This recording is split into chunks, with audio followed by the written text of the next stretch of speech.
In this tutorial, we'll show you how to access your Webex virtual classes through Blackboard. First, you'll need to log into your Baron 1 account and click on the Blackboard tile.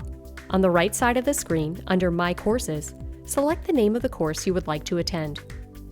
Once you are in your course shell, go to the toolbar on the left side of the screen and click on Webex Classroom or Virtual Classroom.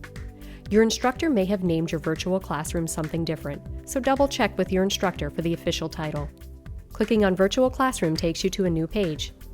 Under the Virtual Meetings tab, you can see all of your upcoming classes, any previous classes in the Past Meetings tab, or any recordings your instructor may have made in previous sessions. When your class is scheduled to begin, simply click on the green Join button. This will launch your Webex class session. You can join via your web browser or the Webex desktop app. For more information on virtual learning at RCBC, please visit our student video resource page at rcbc.edu/video-meeting-resources.